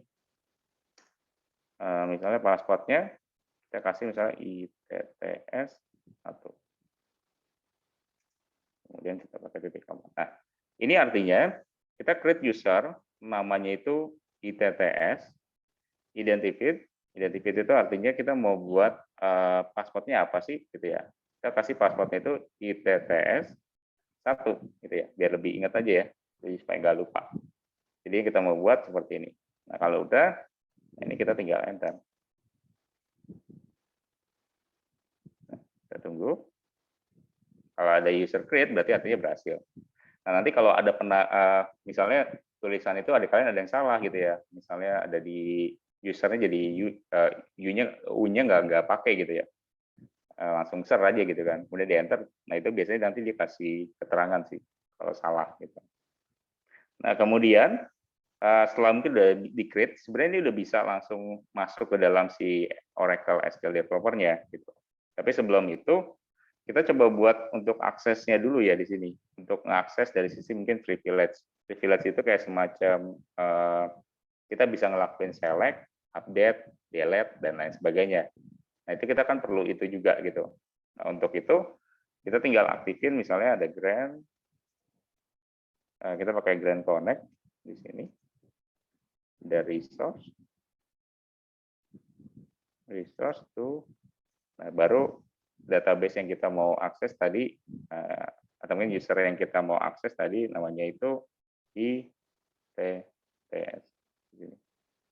Kita pasin lagi Grand Connect, resource to ITTS. Nah, kemudian jangan sampai lupa titik komanya. Nah, kalau udah, kita tinggal enter. Nah, kalau grand sukses, artinya kita berhasil ngebuat untuk perintah yang berkaitan dengan select, update, misalnya delete, dan lain sebagainya. Nah, sebelum mungkin kita masuk lagi, di sini kita perlu tambahkan lagi, di sini Bapak tambahin lagi grand lagi, create view, gitu ya, to ITTS. Oke. Nah, ini fungsi ini berguna ketika kalian mungkin mau lihat dari sisi si usernya membuat dari sisi database, membuat database atau mungkin table ya, table dan lain sebagainya isinya dari si database, makanya kita pakai create atau mungkin grand create view to ITTS. Gitu. Ini bisa dipakai juga. Kalau mungkin nggak dipakai, kayaknya sih mungkin harus dipakai, wajib dipakai sih. Kalau fungsi yang ini ya, grand connect result to ITTS, ada juga grand create view to ITTS. Nah ini kalau udah tinggal di enter. Nah, grand sukses. Kemudian satu lagi yang perlu kita bikin untuk grand-nya, grand itu fungsi untuk nambahin ya. Kita pernah bahas juga kalau nggak salah di awal-awal. Grand unlimited. Kita ketik seperti ini, kemudian table space to ini usernya berarti ITTS. Nah, kita pilih di sini kalau untuk fungsi selanjutnya itu kita mau kasih untuk table space-nya. Artinya untuk ketika kalian bikin table itu nilainya itu bisa ya terserah kita gitu ya. Nggak ada batasannya gitu. Biasanya ada batasan tersendiri kalau ketika kita mungkin mau bikin table. Biasanya dibatasin dari si Oracle itu sekian gitu ya. Untuk database setiap table. Jadi kita bikin untuk unlimited aja gitu ya. Unlimited untuk dari sisi mungkin si table-nya yang kita buat nanti. Ini tinggal di enter. Oh, kita ada yang error nih. Sebentar. Unlimitednya, Pak. Unlimitednya kayaknya salah ya. Mungkin bahasa Inggris Bapak kayaknya kurang bagus. Unlimited ya, nggak pakai i ya. Table space to test. Oke. Kita coba nih. Nah, sip. Nah, ini udah berhasil. Selanjutnya, kalau udah berhasil seperti ini, Bapak stop share lagi ya. Ini sebenarnya udah bisa langsung digunakan. Tapi yang paling penting, ingat ininya ya. Mana tadi? Berarti kita usernya itu namanya ITTS, passwordnya itu ITTS 1. Itu yang perlu diingat. Ini Bapak stop share ya, kalian. Kemudian kita share yang tadi aplikasi SQL Developer-nya. Bentar, mana SQL Developer? Nah. Kemudian kita masuk ke aplikasinya udah tampil? Udah ya? Sudah, Pak. Oke, kemudian kita masuk ke sini. Kemudian kita klik di bagian sini. Klik plusnya. Nah, di sini kita kasih nanti muncul kayak kotak dialog seperti ini, ada new atau mungkin select database. Ini database yang lama gitu, yang sudah pernah Bapak coba juga. Kemudian di sini untuk connection name yang kalian wajib isi itu ada connection name, username sama password. Untuk connection name-nya sendiri kalian isi aja, misalnya contoh apa? DB ITTS misalnya, database ITTS. Kemudian untuk username-nya tadi ITTS. Kemudian untuk password-nya tadi ITTS 1. Nah, kemudian di paling bawah ini bisa di-save juga sama kalian. Kalau kalian mungkin mau masuknya itu tanpa passwordnya itu diingat gitu ya. Atau mungkin passwordnya itu disimpan. Jadi kalian nggak harus ngetikin ulang. Itu bisa di-save di sini. Di checklist aja kayak gini juga boleh. Atau kalau nggak mau ya nggak usah di checklist. Selanjutnya di Oracle-nya di sini, di kolom Oracle-nya ini ada connection type. Di sini kita pakai basic. Kalau role-nya itu sama, kita pakai default. Kemudian untuk host name-nya itu localhost. Nah, port itu 1521, ini tetap aja nggak usah diganti. Ini bawaan dari si Oracle. Nah, yang perlu kalian bantu itu di bagian SIID. Nah, di sini kalian bisa ketikin ORCL. Nah, mungkin kenapa kalau ada yang nanya, Pak, kenapa kok SIID-nya itu kalian ketikin sama Bapak ORCL gitu. Nah, karena kita tadi nggak pakai XE, karena instalasi awal ketika kalian mungkin install, itu ada ORCL gitu ya. ORCL itu mungkin bakunya dari mungkin si database, itu pakai untuk SID-nya itu ORCL.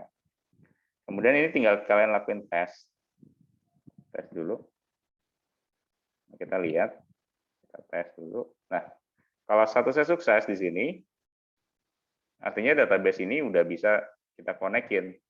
Ya, tapi kalau ada warning di sini, pesan warning, itu artinya database-nya itu belum terkoneksi, atau mungkin ada salah di bagian mana, atau mungkin username-nya yang salah, password-nya yang salah, itu ada banyak kemungkinan, atau mungkin SID-nya yang salah, gitu. Nah, itu kalian coba lihat lagi ya, kalau ternyata mungkin muncul pesan warning apa gitu. Kalau sukses, ya berarti ya udah tinggal dilanjutkan gitu ya. Nah, ini tinggal di-connect aja. Kalau udah sukses. Nah, nanti muncul di sini, di bagian sini. Nah, ini muncul DB ITTS di sini dan langsung muncul ke dalam query-nya gitu ya di sini. Untuk mungkin kita ketik mungkin query-query yang bisa kita masukin di sini. Nah, cara koneksinya kurang lebihnya seperti itu. Untuk cara bikin koneksi dari CMD yang kita tadi pakai, kemudian kita create user-nya gitu ya. Nah, dari situ baru kita koneksin ke dalam si SQL developer-nya. Cara bikin koneksinya seperti itu yang kalian perlu pahamin. Tapi yang perlu dipahamin banget sih mungkin yang tadi ya, untuk bikin di CMD-nya yang perlu dipahamin banget tadi. Mungkin ada beberapa fungsi yang bisa kalian catat juga nanti. Kalau mungkin tadi kelewatan, jadi Bapak share juga deh mungkin berkaitan dengan ini. Oke, kemudian kalau sudah seperti ini, kemudian kita coba buat bikin yang simple-simple aja ya. Karena ini waktunya tinggal sebentar lagi. Kita bikin yang simple aja. Di sini kalau kita mau candanya, di sini kan di database ITTS, kalau kita klik di sini, plusnya, ini kan ada banyak macam apa ya namanya, bisa dibilang folder-folder. Nah, kita fokusin ke dalam si table-nya ini aja nih. Kita mau bikin table. Nah, cara untuk bikin table sebenarnya sih hampir sama dengan fungsi-fungsi yang ada di bagian, kalau kalian mungkin udah pernah pelajarin di semester pertama itu MySQL, itu sebenarnya fungsinya sih hampir sama seperti itu gitu kalau di Oracle. Karena kan gunanya bahasanya ya tetap si super query language gitu ya. Ada insert, update, delete gitu ya yang digunakan. Itu hampir sama seperti itu. Create termasuk gitu ya. Nah, misalnya kalau untuk kasus itu kita mau bikin table dengan nama mahasiswa misalnya. Nah, caranya itu seperti ini. Misalnya create table mahasiswa kayak gini. Kemudian kita tutup kurung. Jangan sampai lupa lagi tutup kurung lagi, kemudian titik koma. Ini udah jadi sebenarnya mungkin untuk bikin create table mahasiswa, tapi kalau dijalankan pasti error jadinya gitu. Jadi kita harus mungkin nambahin isi dari si tabelnya. Nah, isi dari si tabelnya berarti kalau mahasiswa kita analisis lagi. Kalau kita mau bikin table namanya itu mahasiswa, pasti erat kaitannya misalnya dengan misalnya NIM. Nah, ya bagus. NIM. Nah, ini ada satu lagi nih yang belum kita bahas. Nanti mungkin nextnya ya, kalau nggak keburu kita bakal bahas tentang tipe data. Ini tipe data ini sangat-sangat penting kalau di database. Kalian harus paham juga tentang tipe data juga. Nanti kita skip aja ya. Ini name, kita ibaratkan name itu pasti number ininya ya. Varchar, Pak. Tipe datanya. Varchar bisa juga varchar. Gitu. Tapi yang umumnya aja mungkin kita pakai misalnya number deh ya. Contoh. Kita isikan misalnya 3 deh ya. Kita ibaratkan 3.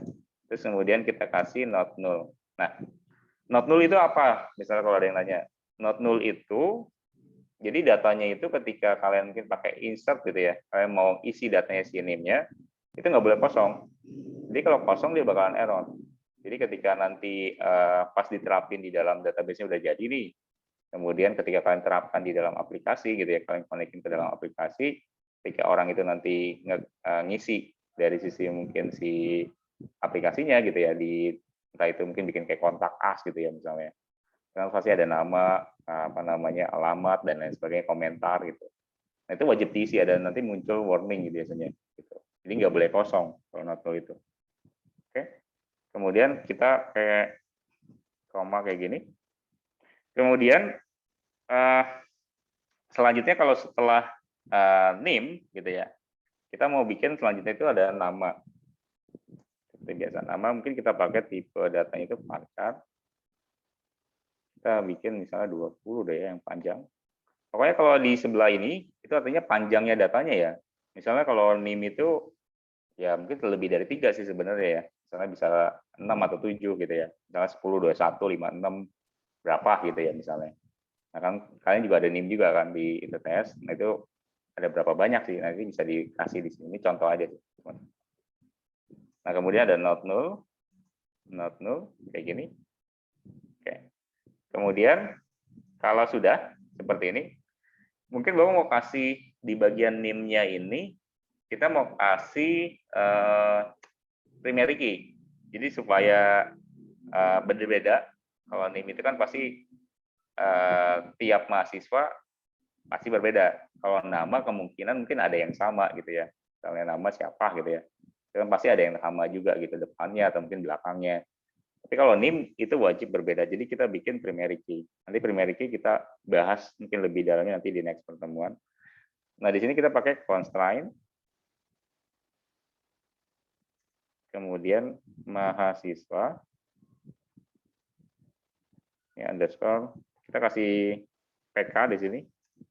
Kemudian primary key di sini. Nah, patokan kita di sini ada, kita ambil dari NIM primary key-nya. Oke, kemudian kita ketikkan enable. Oke, nah kalau sudah kayak gini, ini tinggal dijalankan aja. Ini artinya constraint itu buat kita mau bikin mahasiswa, atau table mahasiswa, primary key-nya itu khususnya di name gitu. Terus kemudian kita aktifkan dari sisi mungkin si primary key-nya. Secara query seperti ini, coba kita jalankan apakah mungkin ada yang error atau enggak.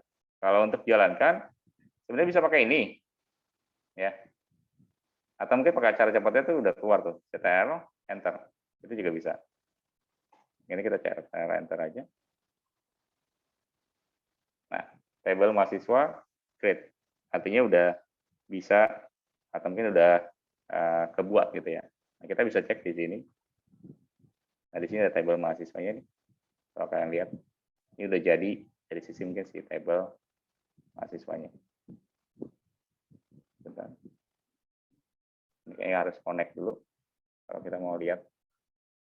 Nah, ini tampilannya. Jadi ada name, number-nya, tipe datanya itu number, kemudian panjang datanya itu 3, ada nama, varchar, tipe datanya itu mungkin panjangnya datanya itu 20, kurang lebih 20 ya. Tipe data itu varchar. Nah, kemudian kalau melihatnya itu kalau secara kayak gitu mungkin bisa juga. Atau kalau kalian mungkin mau lihat dari table mahasiswanya bisa pakai DSC kayak gini. Kemudian mahasiswa. Nah kayak gini juga boleh. Ini bisa pakai ctrl, enter. Nah nanti keluar di sini. Ini kita close-in aja. Supaya nggak terlalu kelihatan. Nah ini keluar di sini. Kalau DSC ini fungsinya untuk melihat dari sisi mungkin si table mahasiswanya. Di sini ada name, not null, name, not null, kemudian ada tipe datanya, dan juga panjang datanya. Nah, ini bisa pakai fungsi ini. Oke. Nah, selanjutnya itu kita mau coba di sini, mungkin fungsi-fungsi yang sederhana aja. Sebenarnya bisa juga pakai ini nih, pakai select. Mungkin kalau yang udah pernah nyoba, select bintang from mahasiswa. Kayak gini. Ini juga bisa. Nanti kelihatan juga, tapi dalam bentuk dia kayak kolom gini. Ini mana juga nama. Ini juga bisa. Atau kayak gini juga bisa. Nah, itu tinggal kalian sesuaiin aja mungkin mau pakai yang mana. Kalau ini untuk select dari table yang udah dibuat secara keseluruhan. Kalau dari sini buat menampilkan kira-kira tipe datanya apa sih gitu ya, lebih detail lagi kalau ini untuk di index. Oke. Kemudian kita mungkin yang gampang-gampang aja ya kalau yang ini. Kita mungkin coba buat insert ya. Kita mungkin coba buat tambahin datanya, insert misalnya. Insert. Kalau insert itu buat nambahin datanya, Nanti kita mau nambahin misalnya, ini kan belum ada isinya ya, kalau kita lihat di sini. Nah, kita mau nambahin isinya di bagian sini. NIM-nya itu berapa, namanya siapa gitu ya, misalnya. Nah, jadi insert into itu buat fungsi selanjutnya setelah insert di tabel mana mahasiswa, kemudian kita patokan tadi ada NIM, kemudian nama kayak gini, kemudian value. Nah, kita isi mungkin untuk NIM-nya misalnya 111. Ini kita ngasal aja. Kemudian namanya misalnya siapa? Misalnya contoh, Bapak deh, Fajar gitu ya. Contoh. Nah, contoh kayak gini. Nah, kalau udah seperti ini, selanjutnya kita coba buat jalankan. Nah, missing value. Oh, value-nya kurang, S. Lupa. Oke, satu row insert. Nah, kita coba lihat pakai select from. Nah, otomatis datanya nambah. NIM-nya itu 111 dengan nama Fajar. Kita di sini. Oke. Nah, ini caranya buat kalau mau nambahin dari sisi data, gitu ya. Kemudian yang kedua, query yang kedua nih yang SQL standar untuk di database yang kalian perlu pahamin. Misalnya contoh kita mau ganti nama Fajarnya gitu ya. Misalnya berarti di sini Bapak ganti nama Fajar dengan nama Bapak deh misalnya ya, contoh aja. Jadi kita pakai update mahasiswa. Ini ada tabel mahasiswanya. Kemudian underscore set. Kemudian kita patokannya itu apa sih misalnya? Berarti tadi nama ya, nama. Kemudian kita pakai sama dengan nama yang kita mau ganti kan tadi Fajar ya. Kita mau ganti namanya itu jadi apa gitu ya. Berarti di sini contohnya berarti nama Bapak deh. Contoh gini. Kemudian patokannya sekarang where. Patokannya kita di NIM aja ya. NIM-nya itu 11 tadi bawa 111 ya. Nah, contoh kayak gini. Jadi update mahasiswa kita set gitu ya. Di update kita mau update tabel mahasiswa terus kemudian kita setnya itu tadi namanya yang kita mau ubah, berarti namanya itu langsung kita ketikkan Yudi misalnya, yang tadi kita mau ganti Fajar, ganti nama Bapak gitu kan. Kemudian where, baru NIM-nya. Ini where itu artinya patokan kita ketika kita mau bikin apa ya, kita mau ganti, kita mau update gitu ya. Nah itu kita patokannya itu di NIM-nya. NIM-nya itu kita pastikan 111 supaya nggak salah gitu. Nah kemudian kita tinggal enter lagi. Nah, satu row update. Nah, kita bisa lihat di select-nya. Nah, namanya itu ikut berubah. Gitu. Nah, ini contohnya seperti ini. Kemudian, contoh yang kedua misalnya. Selanjutnya kita coba buat update dari sisi NIM-nya. Kalau NIM-nya berarti terbalikannya aja. Berarti set NIM sama dengan misalnya tadi Bapak, kita mau bikin NIM-nya itu jadi misalnya 123 deh ya, contoh. Kemudian where, namanya kita jadi patokan kita buat ngubah dari sisi NIM-nya, berarti kita namanya itu kan tadi Yudi ya, di sini kita ubah. Nah, ini contohnya update mahasiswa set NIM yang kita mau ganti jadi 123, where namanya berarti Yudi, nah, itu tinggal dicoba dilakukan. Nah, satu row update. Kemudian kita coba lihat lagi. Nah, sudah 3. Nah, ini contohnya. Nah, ini fungsinya dasar. Kemudian kalau kita selanjutnya itu ada lagi. Ini terakhir ya, sebelum kita akhirin. Ini ada delete from. Kita mau delete nih misalnya. Delete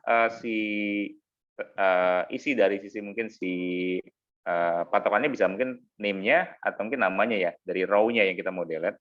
Itu bisa di-delete pakai delete from. Nah, delete from mahasiswa where di sini kita patokannya berarti boleh NIM boleh nama sih sebenarnya. Jadi kita pakai NIM aja misalnya. Jadi NIM-nya berarti 1 2 3 kayak gini. Nah, kalau di delete ini kalau udah muncul kayak gini satu row delete artinya udah berhasil. Kemudian kita tinggal jalankan si select from mahasiswa pakai ctrl enter. Ini otomatis terdelete. Nah, ini fungsi dasar banget nih. Kalau dari bawah sebenarnya ada lagi fungsinya kalau kita mau mainin di bagian si table mahasiswanya, misalnya kayak nambahin, ini kan cuma hanya NIM, nama gitu ya. Kemudian kalau kita mau nambahin lagi di sininya itu seperti apa gitu ya. Nanti di next pertemuan kali ya, nanti kita coba bahas. Jadi ada NIM, ada nama, dan lain sebagainya gitu. Dan kita mungkin mau nambahin juga, dan kita misalnya mau ganti nama si table mahasiswa itu seperti apa sih gitu ya. Itu juga bisa diganti juga nanti lewat mungkin rename untuk nama mahasiswanya gitu ya, atau table mahasiswanya. Dan selain itu juga mungkin kita juga bisa delete juga dari sisi mungkin si table mahasiswa itu pakai drop gitu. Nanti di next pertemuan deh, ini karena waktunya mungkin nggak terlalu banyak gitu ya, kita kan ada sholat juga, jadi kita akhirin sampai di sini dia. Mungkin ada pertanyaan nggak dari kalian? Ini fungsi dasar aja sih sebenarnya. Nanti belum terlalu jauh, tapi yang penting pahamin di koneksinya dulu ya. Nanti kalau mungkin ada kendala nanti di bagian koneksi, ketika kalian koneksiin database mungkin bisa kontak ke Bapak, nanti Bapak kasih arahan. Jadi kalau kita ambil kesimpulan untuk prakteknya, mungkin kalian bisa bikin berkaitan dengan table. Jadi kan kalau kemarin itu kan Bapak suruh kalian itu bikin, atau mungkin bikin ya, atau mungkin nyari database, berarti database yang ada di kehidupan kita sehari-hari gitu ya, database-nya. Nanti kalau udah dapat itu, coba terapin di sini deh. Coba diterapin di dalam si SQL developer-nya, atau mungkin di dalam Oracle-nya, gitu, yang kalian nanti akan buat.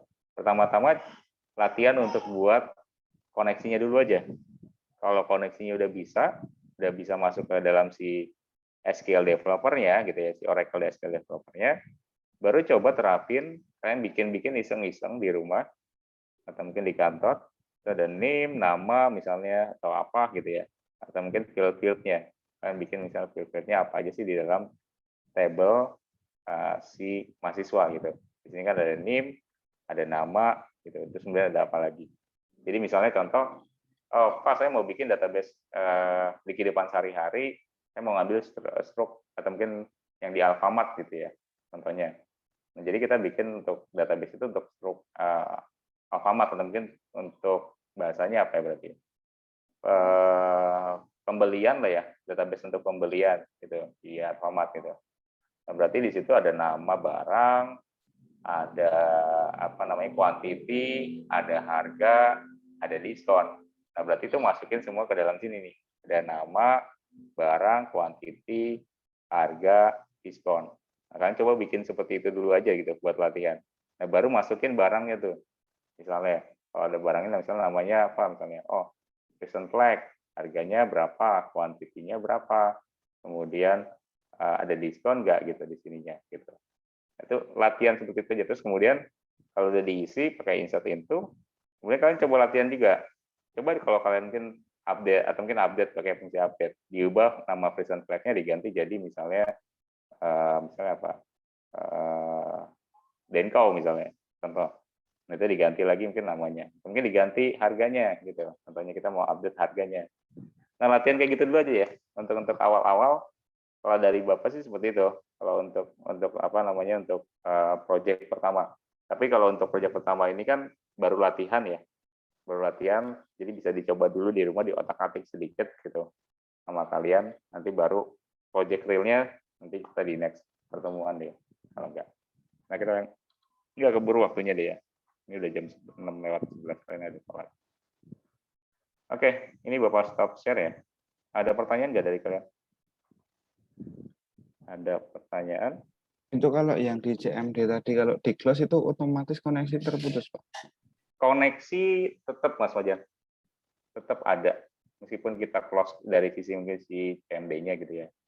Itu tetap masuk kok. Yang kita patokan itu kan di SQL developer-nya gitu ya. Kalau CMD itu cuma editornya aja. Gitu. Editor ketika kita mau masuk si SQL atau ngonekin si Oracle dari apa namanya fungsi yang kita pakai, itu bisa pakai tadi si fungsi si SQL plus ya. SQL plus underscore slash underscore as kemudian SES DBA titik 2. Nanti mungkin nanti Bapak kasih deh ininya deh, fungsi ininya nih ya, supaya nanti kalian nggak bingung. Bapak sih udah share materinya di e-learning, tapi untuk materi prakteknya itu belum di-share gitu ke kalian. Nanti Bapak share juga deh kalian, biar bisa belajar. Oke, sampai sini mungkin ada pertanyaan nggak dari kalian? Nah, di e-learning namanya basis data ya Pak? Iya, basis data itu kayaknya masih di hide deh kalau nggak salah ya. Iya, soalnya tadi nyari nggak ada Pak. Soalnya masih di hide itu. Nanti Bapak coba buat bukain deh nanti. Soalnya masih di hide. Ada lagi yang lain yang mau ditanya? Untuk email sudah tak kirim via WA ya Pak? Oh, via WA. Oke. Via WA ya. Nah, makasih Pak. Ini. Oke, ini Bapak screenshot aja ya. Ini supaya ketahuan siapa yang masuk. Ini kan ada Mas Reza, Mas Fajar, Mas Samsul, Mas Doni. Yang penting absen nanti di apa namanya di Bapak itu udah dapat di sini dipakai screenshot. Nanti tinggal Bapak absen aja. Ada yang keluar lagi nggak nih? Apa? Ada yang belum gabung nggak nih? Ini Bapak screenshot ya. Nanti kalian absen juga di yang di link yang biasa seperti biasa ya. Jadi di situ kan ada absen juga. Iya Pak. Oke, jadi yang ada nih Mas Fajar, Mas Samsul, Mas Doni, Mas Leoni, Mas Reza, Mas Ridwan, Mas Atta, Fadli, Mas Singgi, Mas Abdullah, Mas Prasetya ya. Oke. Kita absen sebentar. Kita screenshot aja. Biar gampang, jadi nggak usah dipanggil satu-satu deh. Karena ini udah mau sholat. Oke. Dari Bapak sih cukup, mungkin dari kalian ada pertanyaan. Nanti di pertemuan ketiga kita cobain yang fungsi yang tadi yang kita tunda itu ya, yang mungkin untuk update si table dan lain sebagainya, dan fungsi baru lagi gitu, dan materi baru juga. Oke, kalau nggak ada pertanyaan kita akhirin. Terima kasih semua udah gabung di kelas ganti kita. Nanti ketemu lagi di hari Kamis kita ya. Nanti ada kelas lagi seperti jam biasa. Thank you semua udah gabung. Ya Pak, makasih Pak. Terima kasih Pak. Yo, thank you semua. Izin live ya. Thank you. Iya Pak.